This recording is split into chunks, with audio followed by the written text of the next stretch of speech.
César est handicapé. À 46 ans, il est hémiplégique depuis 2003. Il s'est rendu à l'hôpital inquiet à propos de maux de tête. Cet ancien professeur de langue vit à Malaga en Espagne. Il mène une vie active comme militant avec le soutien d'un aide-soignant et celui de sa famille.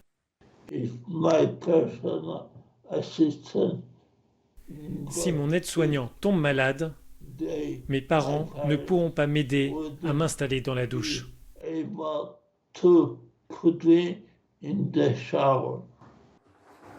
Les aides-soignants ne sont pas considérés dans tous les pays membres comme des travailleurs essentiels. Certains n'ont donc pas accès au matériel de protection. Alice vit et travaille à Bruxelles. En temps normal, elle a la visite quotidienne d'une infirmière et d'un aide-soignant. Aujourd'hui, elle ne peut compter que sur sa sœur car son réseau de soutien est touché par le Covid-19. L'infirmière a eu le coronavirus et elle n'est pas totalement guérie. Mais elle me demande de décider si elle peut venir et soulager un peu l'effort de ses collègues et de ma sœur. Les organisations d'aide aux handicapés sont inquiètes. L'épidémie pourrait avoir comme conséquence de pousser de nombreuses personnes dans des établissements spécialisés. C'est le cas d'Herman. Il vit désormais dans un centre pour personnes âgées près d'Anvers.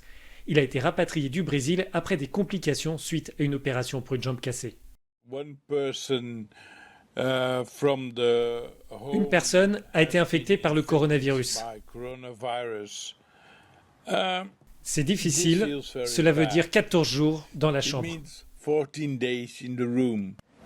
Les personnes handicapées qui vivent pleinement dans la société estiment que les aides accordées au système de santé en Europe doivent être maintenues au-delà de la crise. De nombreux moyens sont accordés aux politiques sociales, il ne faudrait pas que cela disparaisse. Le commissaire européen chargé des droits sociaux estime que le Fonds social européen et que le Fonds européen d'aide aux plus démunis doivent être employés au mieux par les États membres qui peuvent avoir accès à cet argent pour aider les personnes handicapées. Les associations craignent en revanche que les handicapés ne soient pas considérés comme prioritaires par les hôpitaux. Est-ce que les handicapés, perçus comme un groupe de personnes qui n'ont pas les mêmes chances de survie, auront accès à des traitements d'urgence? Pour César, Alice, Herman et toutes les personnes handicapées en Europe, cette pandémie sera toujours trop longue.